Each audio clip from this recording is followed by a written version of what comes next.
Hello friends, welcome back to my YouTube channel. আজ আমি চলে এসেছি আগ্রা ফোর্ট। কত সুন্দর জায়গা সেটা তোমরা হয়তো দেখলেই বুঝতে পারবে। ভিতরটা যে এতটা সুন্দর আমি ভাবতে পারিনি যে এতটা সুন্দর হবে জায়গাটা। তো আমরা ভিতরে ঢুকে গেলাম, ঢোকার সময় অনেক কিছুই দেখতে পেলাম। তো ভিতরে ঢোকার পরে যে এতটা সুন্দরভাবে এখানে গোছানো আছে, সাজানো গোছানো আছে, তো এই জায়গা দেখলেই বোঝা যাবে যে মোগলরা কতটা শৌখিন ছিল। ইংরেজরা প্রায় সবটাই নষ্ট করে দিয়েছে। 100-এর মধ্যে 90% ইংরেজরা এখানে নষ্ট করে দিয়েছে, জিনিসপত্র নিয়ে চলে গেছে। কিন্তু প্রাসাদটা এখনও সেরকমভাবেই দাঁড়িয়ে আছে। তো কিছু এখনও পর্যন্ত সংরক্ষণ করে রাখা আছে, সেগুলো দেখে বোঝা যাচ্ছে কতটা সুন্দর। জাহাঙ্গীর বাথটাব, এখানে জাহাঙ্গীরকে স্নান করানো হতো। জাহাঙ্গীর যখন হয়েছিল, যখন ও ছোট ছিল, তখন জাহাঙ্গীরকে এই জায়গাতেই স্নান করানো হতো। এতগুলো বছর পর আজও এটা সুন্দরভাবে সংরক্ষণ করা রয়েছে। এই যে মহলটা দেখা যাচ্ছে, এটা যোধা বেগমের মহল ছিল। উনি রাজস্থানী এবং হিন্দু ছিলেন, তো সেই কারণে এটা রাজস্থানী স্টাইলেই বানানো হয়েছে।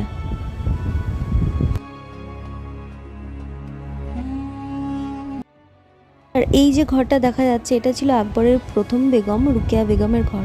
উনি প্রচণ্ড শৌখিন ছিলেন। এই যে ঘরের দেওয়ালগুলো দেখা যাচ্ছে, সুন্দর ডিজাইন করা ছিল। তখনকার দিন এগুলো নাকি মণিমুক্ত দিয়ে সুন্দর করে সাজানো ছিল।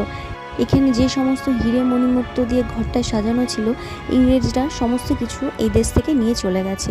তো এখন পড়ে আছে শুধুমাত্র এই ঘরটাই একমাত্র স্মৃতি। তো সেটাই আমি তোমাদের সাথে শেয়ার করছি। দেখো কতটা সুন্দর ছিল ঘরটা, আর তখনকার দিনে যে আরও সুন্দর ছিল সেটা দেখলেই বোঝা যাচ্ছে।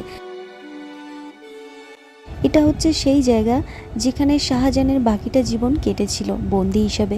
তো এখান থেকে তাজমহলটা খুব সুন্দরভাবে দেখা যায়, এবং তিনি তাজমহল দেখতেন এবং মমতাজ বেগমের কথা মনে করতেন।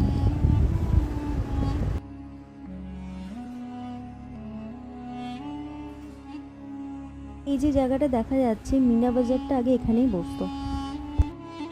এটা হচ্ছে দিওয়ানে খাস। দিওয়ানে খাস হচ্ছে সেই জায়গা যেখানে আকবর তার খাস অতিথিদের সাথে কথোপকথন করত। এই যে কালো পাথরের যে সিংহাসনটা দেখা যাচ্ছে, এটাই ছিল আকবরের সিংহাসন। এখানে অনেক সুন্দর কারুকার্য করা আছে, সামনে থেকে আরও খুব সুন্দর লাগে। এবং সাইডে একটা ফাটা দাগ আছে। শোনা যায় তখনকার দিনে যুদ্ধের সময় ইংরেজরা কামানের গোলা ছোড়ে এবং সেই গোলার আঘাতে এখানে ফাটল ধরে, এবং এখান থেকে তাজমহলটা ভীষণ সুন্দর লাগে।